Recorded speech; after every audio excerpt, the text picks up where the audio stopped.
Want to remind folks that In the Money Plus, if you join right now, you'll get all our coverage for this weekend, including an Arkansas Derby Day special with Clay Sanders, the rest of Keeneland. You get a digest of picks from all the shows that give picks, and you get all our Derby coverage as well. And we've got a ton of fun stuff coming, including JK Pick 5 tickets for both Oaks and Derby Day. $10 gets you through the month and all that Derby stuff. We have a feeling you're going to stick around. People are digging it, and we appreciate that very much, everyone who's supported us so far. For more information, inthemoneypodcast.com/plus.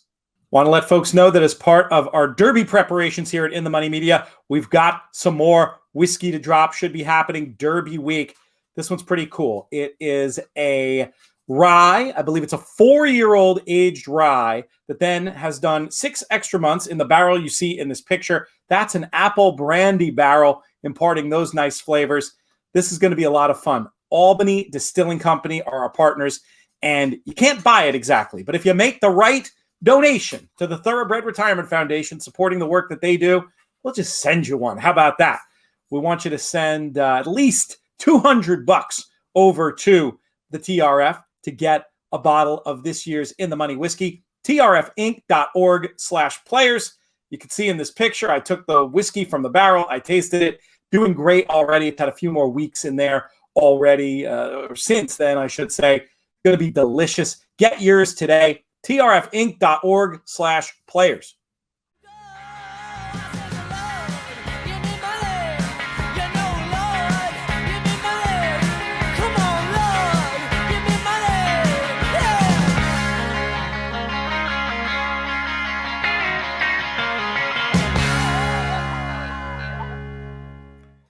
Hello and welcome to the In the Money Players podcast. This is our picks show, our late week show for the racing of April 9th. That's Saturday, April 9th. We got Keeneland, we got Oakland, we got all kinds of stuff going for you. I'm your host, Peter Thomas Fornatal, in the Brooklyn Bunker. Once again, happy to be joined by my friend, my business partner, my co-host, Jonathan Kinchin, the People's Champion. What's up, my man? You know, some people say that I plucked you from obscurity. Who are these people? I want to speak to them and tell them about reality. Did you read that on? You read that on the internet, didn't you? The internet's undefeated. That's what they said. I just read. I just read what I read. Oh my goodness! Your meteoric rise to stardom has been enjoyable to watch most of the time. The Kinchin Slam a few years ago. That was the time that I most regretted plucking you from obscurity.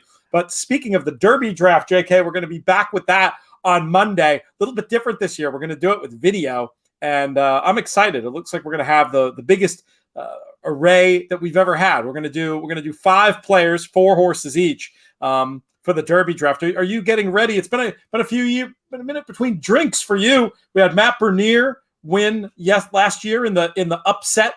We all thought it was going to be Naomi with the 'Tis the Law #1 selection. Matt Bernier pulls it out with Authentic. 2 years ago, I got the money, and we're going to see another Kinchin Slam. What do you predict? I do think we will. Yeah. The problem is that, like you mentioned, I could tell that your feelings were hurt because you're still talking about it. And I felt like I needed to give, you know what I mean? You know how you'd let your kid score on you? It's very similar approach that I took by letting you guys win the last couple. Oh my God, the ego that truly knows no bounds. There he is, folks. Oh man, big weekend of racing. We're gonna be we did Oaklawn already on the Let Loose show. So for Oaklawn, we're gonna send people over there. We talked about the 2 biggest stakes races. We're gonna have an In the Money Plus segment with Clay Sanders. That'll drop tomorrow. I'm not sure what we're doing. We're going to at least do the late pick 5, but there's some interesting races in the middle of the card too. And with Clay's institutional knowledge, maybe I'll get him to talk about a few of those as well. I'll go over that with him separately. That'll drop tomorrow. If you want to get that, join In the Money Plus. Very simple. inthemoneypodcast.com/plus. And it'll get you all of our Derby coverage, similar to what we did at Breeders' Cup. We're going to have a ton of extra stuff for Derby if you join, but don't wait. Join now, and then you get the Clay show and whatever we do next weekend and a bunch of other cool things. So I think what that leaves for this show, a little bit later on, we're going to have a special guest in Kate Hunter to talk about the JRA races on Saturday night. You and I, a little bit later on, will talk about the Golden Hour pick 4. We've got 2 from Santa, 2 from Golden Gate, and that horse player friendly wager and the higher minimum that you and I both want to support as often as we can. But let's start off with Keeneland, JK. We've got the grade 1 gamble. Some ADWs, you may be already too late to play, but check.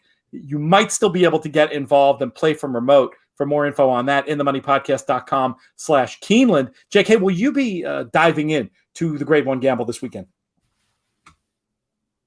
For those that can't see, he is flexing what appears to be a muscle. It definitely appears. No, yeah, I'm playing. I'm looking forward to it too. Luckily last week, and this is the first grade 1 gamble I missed in a long time. But with just where the world is, being able to play online now, I got to work it out where I got to go last week, and I'll play this weekend from home while being on TV. So, that's going to be interesting. Hopefully, not too distracting. A little bit different with the grade 1 gamble this year, being on I guess it was last year too with the remote version, but traditionally these were Sunday events. Being on the Saturday racing and the stakes racing, I got to imagine, from what I know of you, JK, you're more comfortable making the kind of big firing bets you have to make on a card that has stakes races like this than you are on the Sunday fair. Is that an accurate statement? Absolutely. And the pools are bigger as well. So that helps as well for big aggressive punches if you're looking for those. I think the reason that usually was on Sundays for people that are just curious about this basically useless information is that the real estate in Lexington at Keeneland is very hard to come by. And the way that Jim kind of gets an entire room for the players, it's harder for him to do that on a Saturday. And so, especially on Bluegrass Day. So he typically did it after that, where it was easier to pull that off. And now with that not being a problem, he can just have it whenever he wants. Limited seating means, right, it's not the same demand. You bring in those people who are going to be betting the kind of money that gets bet on a Saturday for the grade 1 gamble. It'll be interesting to see how that evolves. I know I've always loved this contest. It's one of the majors, but it takes on much more of a major feel for me as somebody who covers contests in the context of it being held on a Saturday. Speaking of contests, the Horse Players Happy Hour Tour launched yesterday. What a reception we got from folks. Thank you to everybody who played. If you missed out, don't worry. Still time to get involved. 19 more events in our regular season, and the top 8 scores count, including multiple entries in the same event can count to your tour score. So you've got plenty of time to get involved. Just the quickest summary. 20 to play each week, nothing extra to join the tour, and then 2 new ways, in addition to the traditional feed into the qualifier, win your seat, ways to get into the Breeders' Cup Betting Challenge. You can win through our tournament that's going to happen at the end of the year, our playoffs, or you can win the tour itself. JK, were you surprised by the amount of love we got with 285 entries in our first game? Yeah, it was cool. Look, it's often that you realize that if you give something back to, like your shirt says, the degenerate horse players, they will show up and they'll play. And that's, we're excited about this interconnected series. Already saw a name on there who's sitting 5th, I believe. Our buddy, Dan Kovaleski. Love to get Dan involved. He's made a final table at the NHC. We'll get him on a show coming up soon. I know Dan, and Dan will continue to fire away, and his name will be on that list all the way towards the wire. I can guarantee that. Some folks had asked us about tracking the leaderboard and how exactly that's going to go down. Big news on that, JK. Since you and I last spoke, I talked to our buddy Eric Bialik, who is a whiz with spreadsheets. You and I. I'm like basically competent, barely. You're, I think, a little better than that. He's a pro. We're going to have his consultation in setting it up. We'll be obviously publishing it this week and throughout the season, and it's going to be a fun story to follow. I like the idea of doing more interactions with the players this year, and of course, featuring the achievements of players because, as we often like to say, horse players underappreciated element of the sport and can be stars in their own right, along with the human athletes and equine athletes that make the game great. They need us churning money through the windows for this game to be seen to its best effect. Absolutely, yeah. It's going to be fun. It's going to be fun to watch throughout the spring and summer. Let's dive into these races, JK. We start off with Keeneland's 7th, 4:24 p.m. for the Grade 3 Ben Alai Stakes. We're on the dirt, going 1 mile and a 16th. Why don't you kick this one off for us? Who do you like in here? Yeah, I mean, the conversation starts obviously with Night Ops, but and Night Ops is good, nice, talented horse. But I'm going to look elsewhere. I want to give Silver Dust another chance. I thought Silver Dust was interesting trying the turf last time, but he's got some back numbers that really suggest that he could be one to be reckoned with. He's drawn towards the outside. He's never won at Keeneland, but he has run second twice out of 3 attempts. I like the outside draw in this small field, and I think that Silver Dust is interesting in here as a horse that could jump up and bite one of these other horses, especially because Night Ops is going to take a lot of money. The Brad Cox effect at Keeneland, it seems to really be picking up as of late. There's the Wesley Ward effect, where Wesley Ward's horses are always overbet. Well, they're at least they're always bet, and they win more often than I think they will, even in certain situations. But I think Brad Cox is starting to pick that up a little bit as well. So my top choice is going to be towards the outside, hoping that Silver Dust can find that old form. Night Ops is probably one you want to include. There's nothing to necessarily knock, but just nothing to kind of lean on in a singling format. And then down on the rail on the inside, Bo Luminari, I think is interesting getting back on the dirt. Tried that synthetic try at Turfway Park, but the race down at Gulfstream was pretty good too back. Depending on how you're looking to play the sequence, you could maybe get started in a spready fashion on this first leg, and then I'll be getting a little bit skinnier as we go along. So I'll use those 3, 1, 3, and 5 to get started, with the 5 being my top pick. There you go. Not a bad way to get it started. And I did have a little bit of an idea on Night Ops why I wanted to press up a little more than you seem to be, which is I was just thinking that Night Ops could have been one of those horses affected by the time that they couldn't train at Oaklawn because of all that gnarly weather. And I just felt like the horse ran pretty well the last day, especially given that, and might be the best speed and just generally looked pretty good against this group. I'm not opposed to the idea of including a few more. This isn't a single that I'd want to stake my whole wagering day around, but you know me, I don't hate the idea sometimes of starting off with a single in the pick 5 and just coming back in the pick 4 if it doesn't work out. Do you buy that idea that maybe Night Ops could have a little bit more of a fitness edge, be a little sharper this time, and if you add that upgrade, looks a little better in the spot? Yeah, for sure. I talk a little bit about a horse a little bit later that I think is one that you have to consider based on that lost time in the, I don't want to, what is it? The Midwest, the Mid-South, whatever. Mid-South. I like it for Mid-South. If it was in an old pro wrestling magazine, it would be the Mid-South, and Jerry Lawler's name would be somewhere near the top of your rankings. Race number 8 at Keeneland. We've never really talked wrestling. It's funny because there's this huge connection between wrestling and horse racing. And then you get the occasional person who's just like, oh man, I just don't get it. And then there's all the sickos like me who drop in wrestling references every chance they get. Are you? I mean, I know you watched as a kid. Yeah. I was an Ultimate Warrior man myself. I used to play the video game. I was a fan. It's funny that you bring that up. You missed on Wednesday when we were at Keeneland. Matt Jones from Kentucky Sports Radio came and hung out with us, and I don't know if you know this, they bought the Ohio Valley wrestling thing. That was part of WWE as like a developmental territory. Yeah. I think he bought it, and he's Mr. Spectacular. He's been telling me about is their champion right now. I think awesome. We've got to go see some OVW. Oh, man. Tuesday of Derby week. He's invited us to Louisville to come. And are you serious? Dead serious. Can I come? Yeah, I told him he needs to call you to talk to you. I'll talk. Well, I also need his help to promote the new Chris Jericho book that we're doing.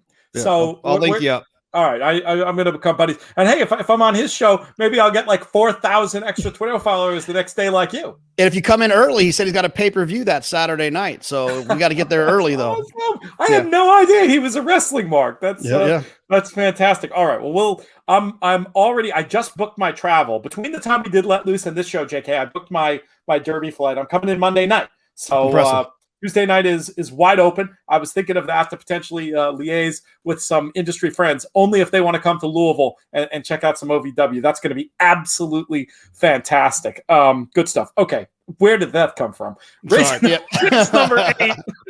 We said the other week, it's okay if we do some looser things. There's so many podcasts now that like we figure if you're watching us, it's because you like our act. And our act includes a lot of random tangents. And that was about as random as it gets. Race number 8 at Keeneland is the Giants Causeway. We're going at 4:57 p.m. Eastern. We're on the turf, going 5.5.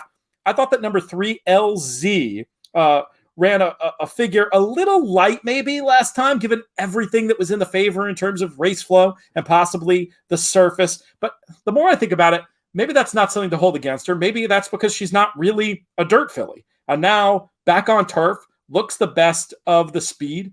Maybe Jakarta makes her life miserable and sets it up for somebody else. But I was going to take a shot with number 3, LZ. What did you think, JK?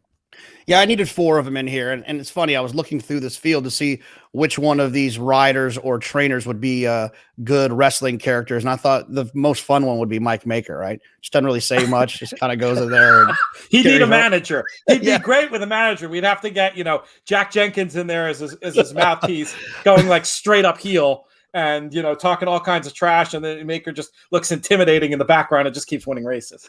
Yeah. We'll call him like the, I don't know, call him like the turf man or something. I really like Intimistic down on the inside. Brendan Walsh obviously trained the winner of the All-Quad sprint. Did I get that right? The turf sprint in Dubai? Yeah. Yes, that's right. Yeah. See, I'm good. I like Intimistic. I think this horse has a little bit of, the inside is tough for a horse that doesn't have a ton of early speed, but he is tactical enough. Also in good spirits for Al Stahl is a horse that I want to use. And then Carrick is a one that, really? I just remember how much they liked Carrick, and I remember how well Carrick ran a couple races back on the synthetic, then showed up on the dirt. It didn't go well. Finally getting a chance as an older filly to get back on the turf, sprinting for Wesley in his backyard where he likes to be 8-1. And I like to think I'm going to get cute and toss him, and he ends up going off at 3-1, and then he gallops. So, I just feel like in a race where I'm not going to lock in too much, I want to make sure I have Carrick. And then towards the outside, my top pick, a horse that I've liked for a long time, by the turf man himself, the 10 Jakarta is another horse. She's got a lot of early speed. I love her outside draw. She'll be able to stay in the clear. I think we learned last weekend that being in the clear, being outside makes a big difference. And I tried to beat Bound for Nowhere last time, drawn all the way in the 13. Jakarta doesn't have to work nearly as hard, has a little bit more early speed. I think she's going to get a great trip from the outside. So she'll be the top pick, but I'm going to use the other 3 that I'd mentioned, the 1, 2, 7, and 10 for me. Do you see them? So the 10 is the top pick, and you're going to basically use them all as A's. You're not going to grade them. Yeah. What do you have against LZ? I'm surprised you're not looking to take one with those kind of pace figures going 5.5 on the Keeneland turf. Do you think that Jakarta will be closer and make her life miserable? That was my one fear. Yeah. It's not that I didn't like her. I just felt like she still has a lot to prove when it comes to, facing some of these older types. I will tell you one thing. I mentioned Dan Kovaleski. I didn't plan this. He's long believed that fairgrounds turf sprinters do really well at Keeneland. It's like one of his favorite angles. And sorry for giving that out, Dan, but whatever. Don't tell anybody. Don't tell anybody. Yeah. But LZ, I think, is interesting from that regard. Depending on how the rest of my ticket comes in, and just respecting Dan's angle, respecting your maybe I could use her as a B. But I really like those outside draws a lot more with Carrick and Jakarta. Makes sense. It's a reasonable case for sure. I have heard other people say that. Just I think it's down to the way that the turf courses are composed. I think are supposed to be. I'm no horticulturalist or whatever the right term would be for this, but I've heard that idea that the compositions are similar enough that the form transfers. So I'm inclined to buy that particular little narrative. Let's talk about Keeneland's race number 9, 5:30 p.m. Eastern. We've got Derby points on the line, JK. And we've got an interesting little race as well. We did touch on this one on Let Loose, so we probably don't have to go all that deep into it. But where are the JK Bucks going to be going? Who, if we're trying to follow you along in the Grade 1 gamble, are we likely to be rooting for? And what's your approach generally to this race? Yeah, I mean, look, I don't want to say it's not an afterthought, but it just happens to be the last, not the last prep kind of, outside of Oaklawn, right? So it's that last day. It's less points than the Oaklawn race, so it tends to be a little bit of a lighter race. Sometimes it has people that are just trying to be cheeky and grab those extra little points because they already have some to get in. It's kind of that last ditch effort. You see that with a lot of these horses. Proxy obviously has been banking heads with those those fairgrounds horses, the Louisiana horses, and 3 consecutive Derby preps. Makes a ton of sense. I'm not going to talk you off the horse. He's a horse that I'll use, not a horse that I love. I think King Fury is interesting for Kenny McPeak. We talked about it on Let Loose. I just feel like this horse has run well as a 2-year-old, has nice figures as a 2-year-old. He ran well in the street since, and then came back pretty quick to run. Very quick to run in the Breeders' Cup. Maybe that was too much too soon. Got a long break. Hopefully grew up a little bit. So he's one that I would definitely want to use as an A horse. And then the 2 inside horses, the speed horses of the 1 Noble Reflection and the 2 Swiftsure. Both of them have been shown a bunch of talent as sprinters, and I love them as individuals and horses, but how are they going to handle this stretch to a mile and a 16th? I do think that configuration helps a horse drawn to the inside that has speed, so maybe one of those 2 can get the job done, but I only want to use one of them as an A and the other one as a B. I don't feel good using both of them as A's as I hope they run well. So give me Noble Reflection as the A, and I'll use Swiftsure as a B, but I do think they're live. And before you ask, no, I don't like Bezos. I was going to leave the Bezos conversation for the other show, but that's interesting. I mean, Noble Reflection 15-1 on the morning line, Swiftsure 5-1. Do you think that's an accurate reflection of what the prices will be, and does that partially factor into why you're separating them the way that you are? I mean, I think it's IRAD, it's Asmussen, it's Undefeated is why Swiftsure is where he is. Morning line, Noble Reflection is, Richie Baltus and Javier, but just kind of a,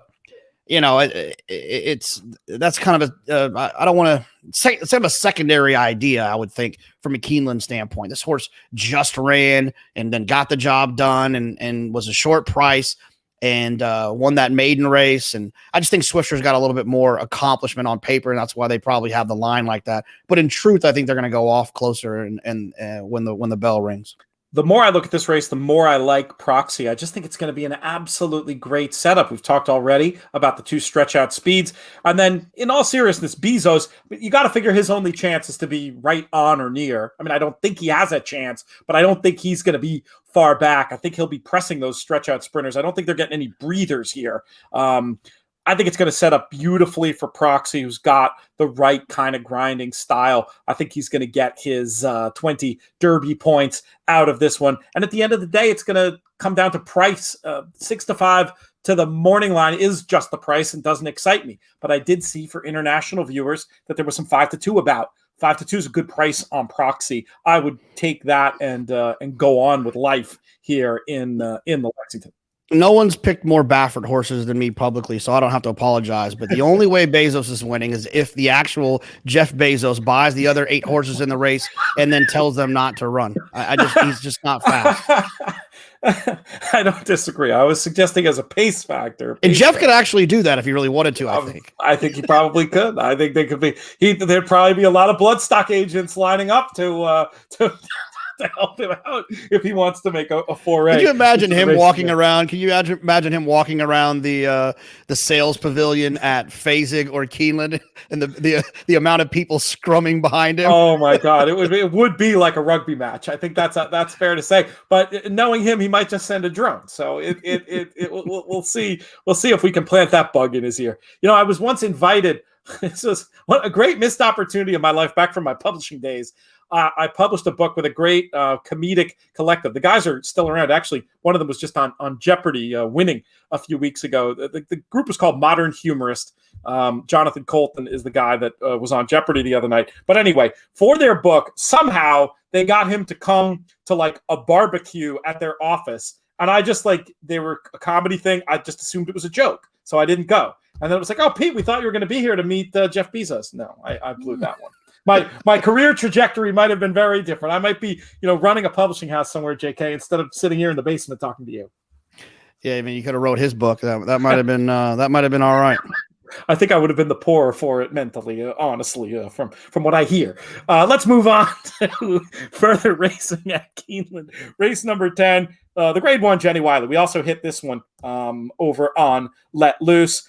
I saw it as a really good spot for Juliet Foxtrot, who I think acts on all kinds of ground. And as much as I respect the Chad Brown runners in this spot, I just feel like she might get the run of the race out on the front end for Tyler Gaffalione and Brad Cox. And I feel like the presence of those Chad Brown runners could make 7-2, 3-1 be a reality in terms of price. I will back up here. I'll have some 2-3 for sure. I respect Tam here. I'll leave her for you to talk about. But Juliet Foxtrot is my pick in here. What do you think, JK? Yeah, I'm ice cold on Tammy here. Her race in the Sands Point was sensational, very impressive. First time US. And then I know Chad loved her when she went to Del Mar. It just didn't work out there. Not sure exactly why or what happened, but she didn't really run all that great. She didn't have a great trip either, but she didn't run that great. And then she's had all this time off, and you knew this was the target. This was the absolute target to run in this race that he likes to win. If I'm not mistaken, if it was either this one or the First Lady, but he hit the exacta. And, the trifecta, and it was either this race or the First Lady. I think it was this both race. grade ones. Yeah, both grade ones at Keeneland. So sue me if it was the fall race, but I just think she's going to be best in here. And yes, there's other horses that can absolutely beat her, but that's to be the value of my ticket construction, is being ice cold to Tammy here and here. This was obviously the target. She's been training consistently since February against other good horses. A lot of them are on XBTV, so you'd be able to see them. I just think she's going to be extremely hard to beat. She is going to be tough, no doubt about it. I'm going to try to creatively use them both, the preference for the 3. Let's move on to our nightcap race number 11. 638 is this 3-year-old maiden special weight going 7. JK, how are we going to get paid? Yeah, well, we have a shout out to, and this is not me that said this, I'm just passing along the mission or the message. Shout out to the one Mr. Annoying, who Andy Serling said was named after him. You have to talk to him about it. That's what he said. I'm just passing it along. Getting back on the dirt, Kitten's Joys don't typically stand up on the dirt. But the horse did run okay first time out on the turf, and now they're switching here. We'll see what happens. I'm not crazy about this one in this spot. The 3-6 pack I think is interesting. This horse took money first out for Wayne Catalano. Wayne wins pretty well, 18% in his career with first-time starters, but they bet this horse first out. So it makes me think there's a little bit of talent there. And then coming back second time out after missing the break a little bit last time and being wide, I think that 6-pack has some upside. And then the 7-stage Raider for Chad Brown. Chad's been pretty quiet to start off the year, and something tells me that's not going to continue. I feel like he was waiting for Keeneland. He's waiting for Churchill. He's waiting for Belmont. And then obviously we know that that Saratoga will be an onslaught. I just think that he's been saving some of these horses for some of these bigger days and these bigger racetracks. And I think that Stage Raider is ready to rock, and ran fast on debut, ran into Prevalence that day. And although Prevalence didn't turn out to be the Derby hopeful that I think everyone thought he might, he's still a fast horse, and Stage Raider was right there with him, at least in that early race when it came to the betting. And then also was second to him that day. So I like Stage Raider and then the Wayne Catalano runner, the 3-6 pack. We have it exactly the same. I had a 3-7 as well. You mentioned about the 6-pack tough trip in a race that's produced winners. That horse is supposed to come on for that run and could be a decent price in here. And then Stage Raider, also some good form. That was a fast race with Prevalence. There've been other horses who've come out and ran okay. And the horse just looks to have worked forwardly. Another who should come on for the run. I think we can button up whatever pick you want to play with the 3 and the 7 there. And with that, unless you have any other thoughts on Keeneland, JK, we can get producer Craig to switch the graphic, and we can talk about the golden hour races. Let's do it. All right. There he is, Johnny on the spot, making the switch. So golden hour pick 4, we talk about this every week, but we love the low takeout involved. We also love the fact that there's a $1 minimum here. It's not bet as efficiently. It gives proper horse players a better chance to get more than their fair share of the money. It's one of the rare bets that I feel like I see the payoff and say, wow, that paid more than I would have guessed. Would you concur with that? Oh, absolutely. Yeah. Whenever you have those minimums, there's always those shocking moments of like, oh, wow, that actually worked out pretty good. So big fan of the wager.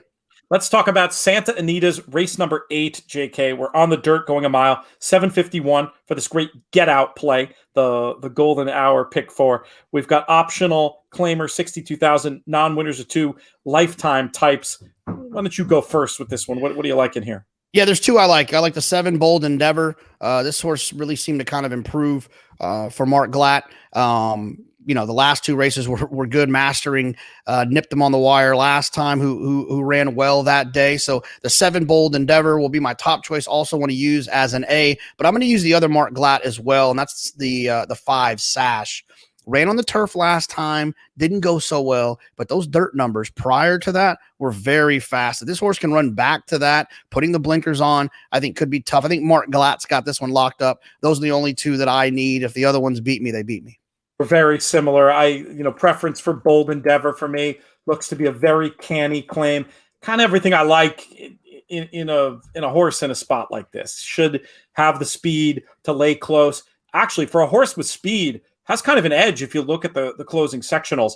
I was even willing to consider singling or at least pressing up Bold Endeavor, but with respect to you, I might have to include your sash as well in the spot. Let's do something. Is this going to mess you up if we do something we don't usually do and we do the Golden Gate race next? Usually we do all the Santa and all the Golden. How are you set up with your notes? Yeah. I'm good with that. That won't foul you up. That might throw that might throw a boomer off, but a millennial like myself, no issues. Oh my God. It's just the subtle jabs just keep coming. The second race in this golden hour bet is Golden Gate's 8th. 8:08 is the scheduled post time. We're on the all weather going 5.5. Nice little race here with these 3 and up fillies, first level allowance runners. And it's my turn to go first. This was a race I struggled with a little bit, and I'm very open to suggestions from you, JK. But I did think that my legal bet looked interesting as a second-time starter who moved, I thought, into the fastest part of the race, finished up well enough, should come on for the run, might benefit from the cutback. I thought my legal bet was an interesting one to keep in the mix here, but I want more than just this. What did you think? Yeah, I'm going to single A the 5 Away from the Sun. This horse was fast back in January, was fast on the turf on debut at Golden Gate. I just feel like this one has a figure edge, so I'm going to single A Away from the Sun, and then I agree with you with my legal bet. Winning first out's not easy, and winning for a trainer who only wins 11% first out, kind of breaking through that wall of a kind of a lower stat for a trainer, and I want to use that one as my lone B. I like the outside draw. I like the way this horse ran last time. Won't probably get that inside pocket trip like she did last time, but I kind of like that outside swooping trip at Golden Gate anyway. So I'm going to single A the 5, single B the 7. Okay, I'll pop them probably both in there as A's. I mean, you're absolutely right about the figure edge on the favorite. I was just trying to get a little bit clever there, but the claims are obvious. We'll zip back down the 101 to Santa Anita for their 9th race, 8:23 scheduled post time. We're on the dirt going 6, 3-year-old fillies, maiden 30 down to 28. What do you think about this one? Yeah, I'm going to use 4 horses. I'm going to use the 1 Big Al's Princess. Took money last time, ran well, just got beat at this level for maiden 30. And then I'm going to go with, I'm scrolling, the 5, Inslee's Dream, puts the blinkers on. The race 2 back is the one I like the most. I was bet that day, and the speed figures early, the pace figures is what I like. This horse has a little bit of ability and just hasn't been able to see the races through. Maybe that third off the layoff will help get over the hump, and the small drop from 50 to 30. The 7, 2 races back, another one that 2 races back. The speed figure was fast. Got a nice inside pocket trip. Not always the place you want to be at Santa Anita on the dirt. So maybe getting drawn towards the middle, getting a little bit more outside will help that one. And then the last one I wanted to use was the 9. This horse had been running well on the turf, but that debut where they were 37-1, I thought that race was better than it looked. I know it looks horrible, but was stuck down on the inside at Los Al. And if you've ever watched Los Al, you don't want to be down there. And being stuck down there, maybe getting back to the dirt, we might see an improvement from the 9, Kind, But She Lies, which doesn't seem very kind. But so those are the 4 that I want to use at Santa. I don't really have a preference. I just want to use all 4 of those as A's because I singled pretty aggressively, used 2 in the first leg, single A, single B at Golden Gate. And so I'll kind of spread a little bit here and try to catch this one. I had 2 I was looking at. One, you already made the case pretty well on, the 7 Medusa's Gaze. But what about the 4 Lulu Doro in this spot to possibly pull a pretty good trip? felt like this runner still maybe had some room for improvement in the third career start. I also, and I know you like this angle too, JK, I like the fact that she caught money in both of her starts, suggesting she's got some talent. I recognize that a couple of these have her on the form book, including one of yours, Big Al's Princess. So I should probably keep Big Al's Princess in the mix as well. But Lulu Doro for me, that's a bet that will kick off the Golden Hour double and be leg C of the Golden Hour pick 4. Any more thoughts on that, or should we proceed directly to the pay leg? We can head north. Let's head back up north for Golden Gates, 9th race on Saturday. 8:38 is the scheduled post time. We're on the all-weather going 6, 3-year-old, 50,000 starter allowance types. I wanted to get creative in this spot, and I just couldn't do it, JK. I kept coming back to the big favorite, Jazz Hands. This horse was gelded before the last start, ran a little bit inefficiently fast, looks pretty darn loose to me in this spot. Now, hasn't shown the finish that I like to see from one that's going to win wire to wire at Golden Gate, a place where sometimes they do come back. But I just felt like between the figures, the flow upgrade, and the probable pace scenario, Jazz Hands was the one I won. Yeah, me too. I'm going to single A Jazz Hands, single B the 7 Forefathers Fury. Jazz Hands, look, this horse won on debut for Edward Freeman, who we've got to spend time with his relationship with the Matisses. He does a great job with young horses, and the Redhams always keep horses with him. He won by 11 on debut, tried the stake. That didn't work out, then had to scratch out of the stake, then got a break, then came to Golden Gate, ran a fast number, just got beat inside speed. Now this horse is going to be drawn towards the outside. I think Jazz Hands is going to be very hard to beat, but I also want to use the 7 Forefathers Fury. This horse ran well last time, was outside, showed some speed. Now this is going to be a tougher situation, but maybe they snuck one past for 12.5 last time. And this horse actually has a little bit more talent than that might suggest. So I'm going to single A the 6, single B the 7. There you go. There you have it. Hopefully that's going to be the winning recipe to get paid in this week's Golden Hour pick 4. We've got Kate Hunter coming up to talk about the Japanese racing on Saturday night. So we're going to say adieu to you, JK. But do you have a closing thought? Can you tell folks where they can find you this weekend, or anything else you want to get off your chest or make fun of me about? Well, you don't have enough time for me to make fun of you. Fox on Saturday, 3:15, I think is when I come on, and it is the first time I will be wearing the new JK Collection shirt for Old Smoke. It's sitting right over there. I'm looking at it. Can you sneak preview here or no? Or is it supposed to be a thing? It's supposed to be a thing. Okay. It's 3:15 on Fox. Okay. You'll get to check it out, and the link will go live at 3:15 to order it. So awesome. Yeah, I'm excited. I'm going to get mine. Well, since you won't show off the shirt that you are wearing. We can both show off our Old Smoke t-shirts. Yours is a long-time viewers to the show will see the appropriateness of JK and his chalk-eating weasel t-shirt. You can get both of these as well as other designs, including our one-time t-shirt that you can get over at oldsmokeclothing.com. Use the promo code MONEY to receive free shipping. So you can get a little bit extra off there when it comes to that. Did you see the cheeky thing somebody sent around the other day? I mean, it might have been Racing Onion or one of those humorous Twitter handles about people getting the Johnson & Johnson vaccine shouting one time.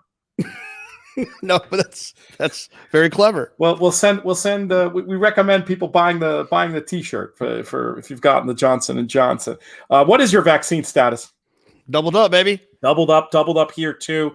Really looking forward to getting a chance to spend some more time with you end of the month in Lexington. This wrestling thing is not that this isn't a work. This is for real. We got to do that Tuesday night. That's going to be so awesome. Yeah, 100%. Matt will be fired up. Excellent. We'll get that sorted out. JK, have a great weekend, and we will see you again soon. See you guys. Good luck. Next up, a word from our friends at Twin Spires. Couple of promos to mention. One is for new players. You can create your own wagering account with twinspires.com or the Twin Spires app and earn a $200 sign-up bonus. Just make sure to use the promo code BET200 to do that. You can start earning your $200 bonus right away. It's Derby time. Everybody's being asked by different friends about where to bet, who to bet, what to bet. Make sure to tell them not to miss an opportunity to be handed free money themselves. Use the promo code BET200 at twinspires.com or the Twin Spires app. But new account customers, you're not left out in the cold I want to let you know about an opportunity for you as well. You can win a share of $1,000 each racing day at Keeneland with their place jackpot. You make a $5 place bet on 6 races at Keeneland, and if you hit them all, you win a share of that daily jackpot. If somehow no player hits, that'll carry over to the next card, so you want to pay attention to that as well. Remember, though, for this one, you got to opt in at twinspires.com or via the TwinSpires app. Spring is here, and there's a whole lot going on in racing, including with our friends at Lone Star Park.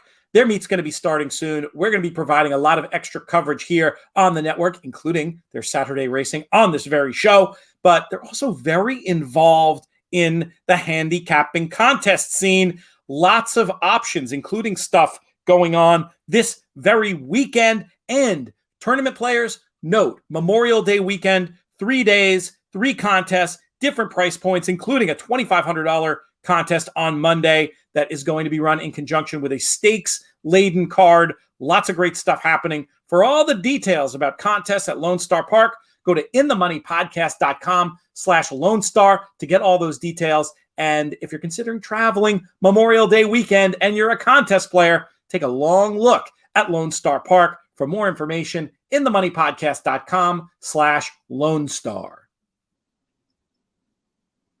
Next up on the show, very happy to be doing another segment for our friends at the Japan Racing Association.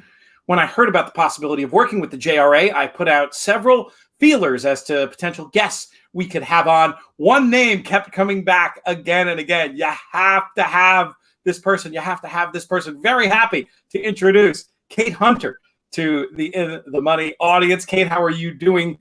For you, it's tonight. For me, it's today. I'm doing very well. I've been in quarantine for the past week or so since coming back from Dubai, so I'm very fresh. ready to get going. Hopefully you don't run off out there in your first bit of work after the trip.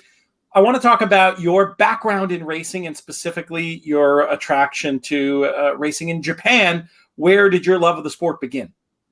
Well, my love of horse racing began when I was in middle school, watching Silver Charm. My dad plopped me down in front of the TV, and because I was being annoying, and made me watch basically hours and hours of Kentucky Derby coverage. And I picked a horse, and then he won.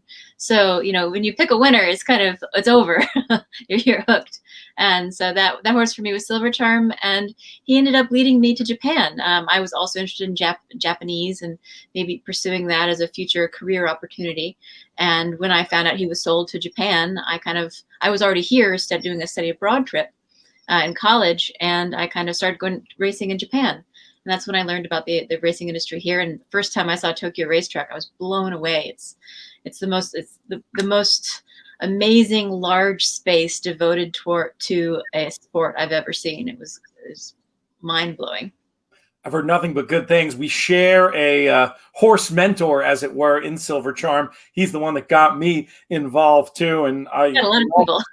I'll always remember the day getting to go meet him out at Old Friends with Michael Blow, and one of my favorite pictures ever is me feeding him carrots. Total unscheduled trip into the woods here, but how did he end up doing as a sire during his time in Japan? That's a disappointing story. His offspring did not do very well. The ones they imported over early on showed some promise.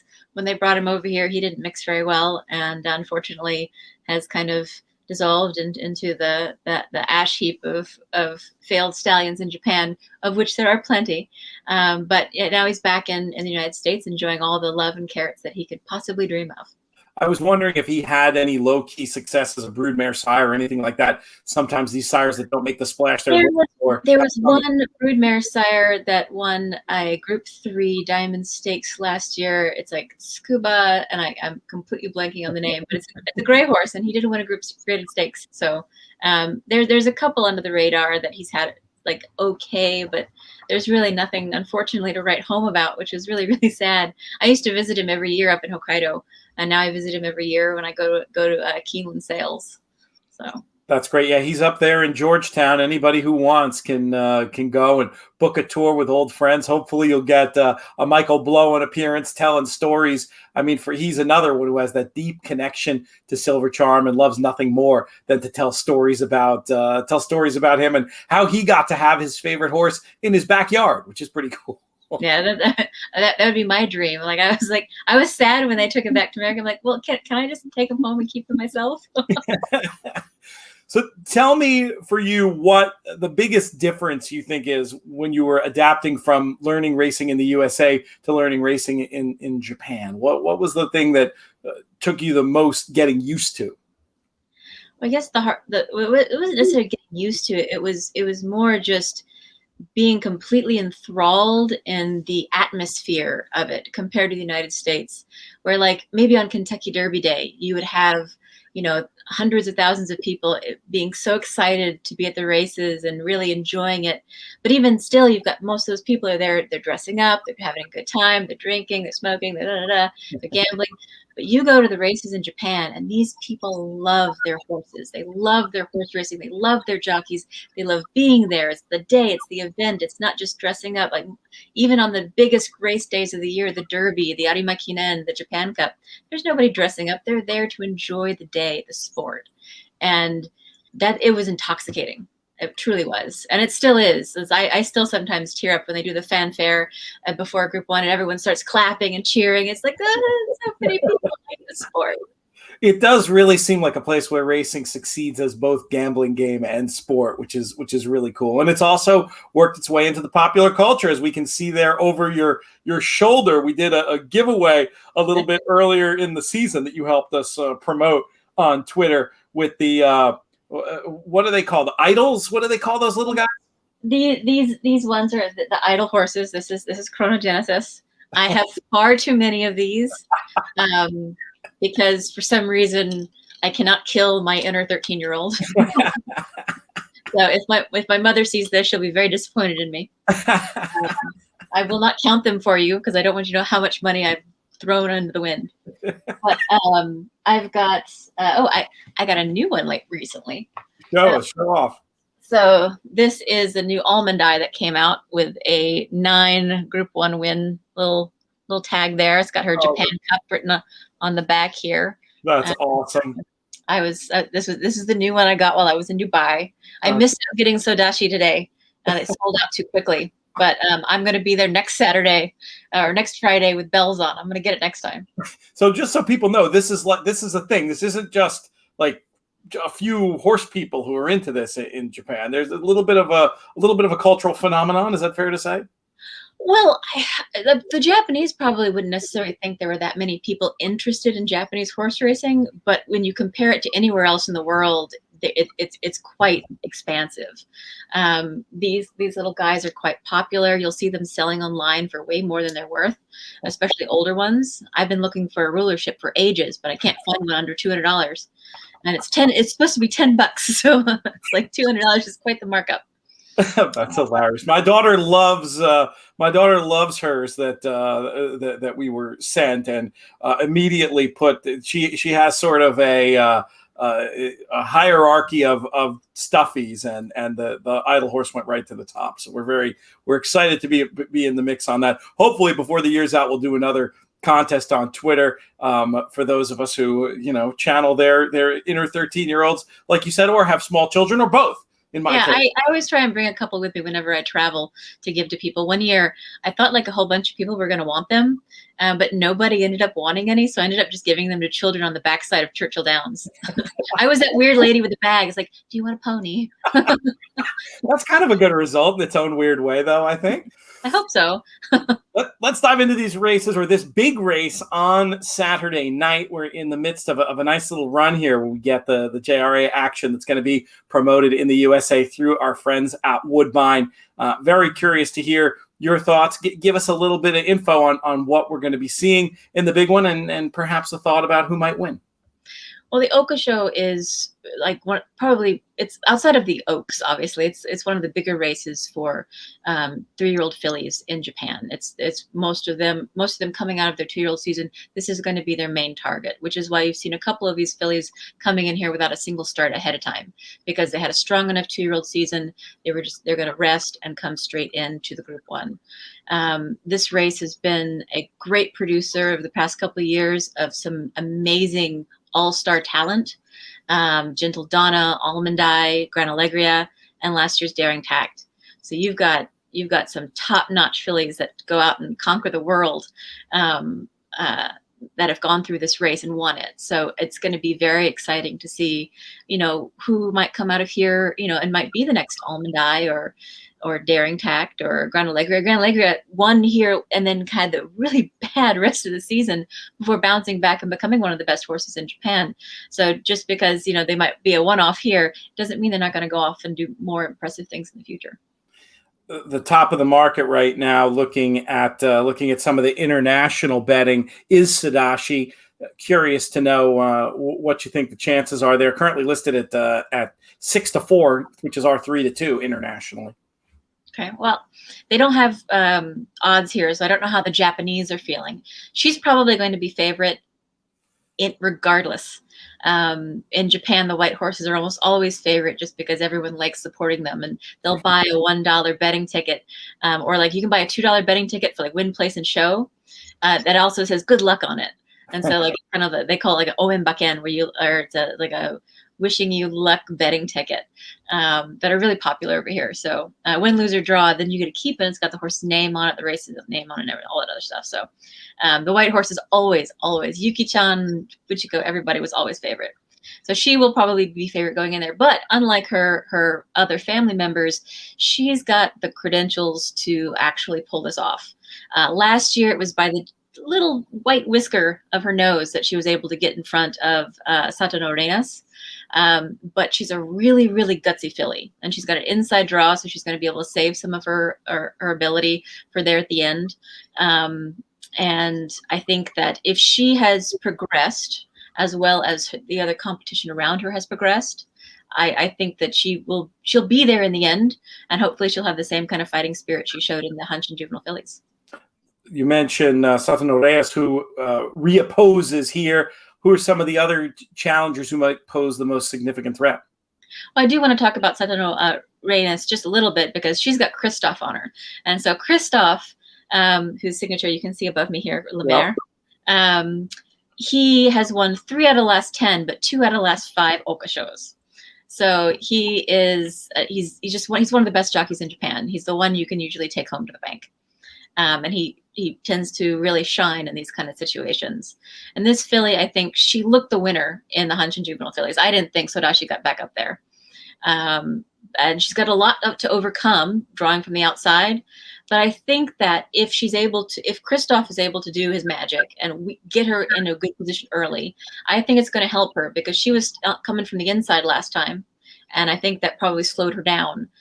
This time she'll be able to kind of just blast her way through the center of the track if she needs to, coming wide. And if she's got enough to finish, like she's got her deep impact in there, she's got the kind of stuff you'd like to see win the Oaks. So she could just come flying down the center and catch everybody and win the way she probably should have in the Hanshin Juvenile Fillies. 5-2 listed in the betting right now. Anything at a little bit of the longer end of the odds spectrum worth highlighting for this one? Well, let's see. I've got Mikael, who she's a bit of a wild one. She's been really, really good in most of her races. She's been able to sit back and rate. She doesn't settle well, though. And so if you go back and look at her race, the Tulip Show, she basically goes full on Godzilla in the race, because she did not want to settle at all, was just running right up the crack of the filly in front of her, and just with her head up in the air, just she was not happy until she was able to get to the lead.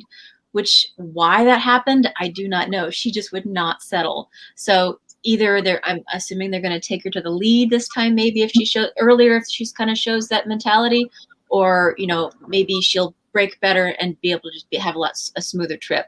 But she's got speed for days, and she will be there, I think, without a doubt, because she's a talented filly. Now she's better at maybe shorter distances, so whether she can hang on until the end, I don't know. But she's got a lot of talent to be able to act that way and still win the group race that she was in. I think shows a lot of ability on her part. Yeah, potentially more to come from one that wasn't happy in the early going last day. Just fix that, which I mean, Japan seems to have an affinity for slightly crazy horses. And there was a cartoon someone made with her actually dressed as Godzilla, like that's the Godzilla comment. But I want to see that. I want to send that to me, please. We'll promote that as part of the podcast. We're going to have a lot more in writing over at inthemoneypodcast.com on the JRA races Saturday night. Before we move on from this, I have one other general Japanese racing question for you. Won't keep you too long here today. But if I held your feet to the fire to make a selection, which is unfair this far out, not having the final PPs and all that, but do you have a definitive lean as to who you might pick in this year's Oka Sho?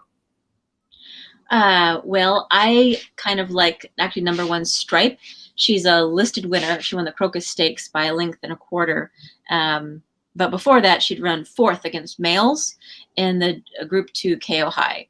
Now she's only a listed winner, and that's exactly what Daring Tact was last year.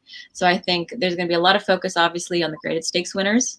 But I think it's probably important to kind of look at everybody and kind of see who might have the best opportunity given the draw and given kind of some other factors. And I think Stripe would be a very interesting filly because she ran 4th against males at such a young stage too. I would really be interested to see how she pulls up against these fillies, because most of these fillies have never had that opportunity before, never shown that ability before. And then I would say the other one I kind of like is Akatori no Misume. She is the daughter of Apapane, who won this race, and also won the filly Triple Crown, but also Deep Impact. So she's got blue blood all the way down to her bones, and she seems to be getting better and better. And won a group 3 her last out in February. So she would be one of those kind of like dream horses where you like if she wins, it's kind of like all the stars align from a pedigree perspective.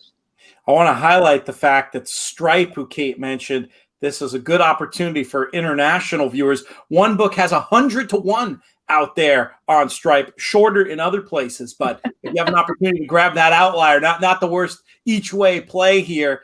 And it seems like a good little short list for what's sure to be an exciting race. Do you know what time will it be local time? And then we can subtract the 13 hours to tell people what time it'll be. It'll be Eastern. If you don't have it in front of you, I'll tweet it later. Yeah, I don't have it in front. I'm pretty sure it's usually like 3:40, 3:45. Okay, so that would be in the afternoon, your time. So for us, we'd be talking about 2 in the morning Eastern, but very reasonable late night fare for the Western United States. I'm feeling that story you told about the white horses always taking money is making me feel a little bit pained that we don't get to bet in directly to the same parimutuel market. Woodbine runs B pools for the Japanese stuff, but the wagering's been very strong so far, especially the first 2 JRA nights. Kate, before I let you get out of here, while I'm on this international odds website, I am seeing Contrail listed as short as 12 and 14 to 1 for the ARC this year. Wanted to talk to you about your take on his return to the races and what you think the rest of his campaign is going to hold. Well, Mr. Yahagi has come out and said that he'll be racing completely domestically this year. Okay. But don't take the 12 to 1 for the ARC. Well, I would say that based on his performance on soft ground, that's probably going to stay true. Yeah, that makes a lot of sense. Deep impacts, almost always. There's some rare exceptions, but not a lot like the winner in the Osaka High. She seemed to love the soft ground very, very much, but most deep impacts do not. They prefer a nice hard firm surface. So, and that seems to be Contrail's thing as well. So I would be very surprised to see him travel. I had hoped to get him over for the Breeders' Cup myself. I'd like to see him like the Breeders' Cup Classic or something if he likes firm. Yeah. Del Mar would be a good one to get that rock hard ground. Well, talking about that, it makes me wonder if we'll see some more deep impacts at a meet. You know, it's it depends on the year, but we've had some of these Royal Ascots with the firm ground too.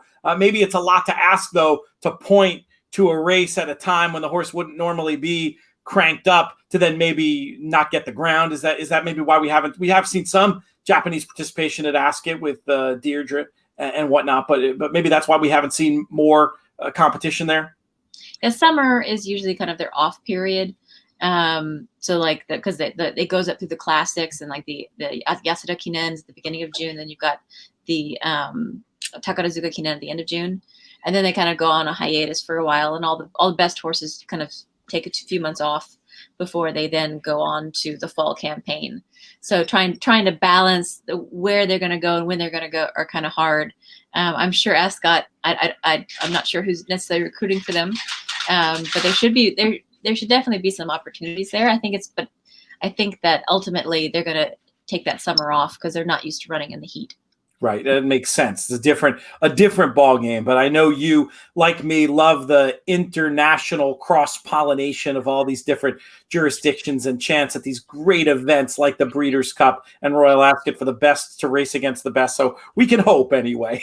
Yeah. Well, my main job is to try and get Japanese racehorses to come over to the United States. So that's always the dream and the goal. That's awesome. Well, we got love to talk to you more about that endeavor and promote it. Anything in the works as far as that goes in terms of horses that might be. Obviously, it doesn't look like the Derby's happening this year, but any other spring targets or news on that front you might be able to reveal for any Japanese runners. Oh, we have an animal interruption. I was wondering what that noise was. A beautiful calico cat. This is Edie. She's my calico cat, and she's gonna go behind the curtain now. A brief cameo, not too much. Not too much.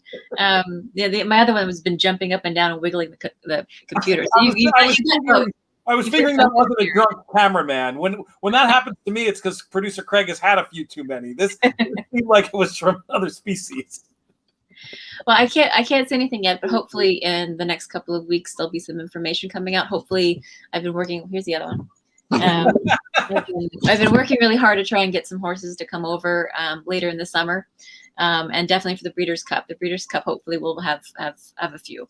That's the dream. I always end up getting through the summer with at least like 4 or 5 that are pretty sure they want to go, and then I end up with like 1 or 2. But that's how the game's played. So as long as I have a nice bushel of candidates, I can usually shake at least one out.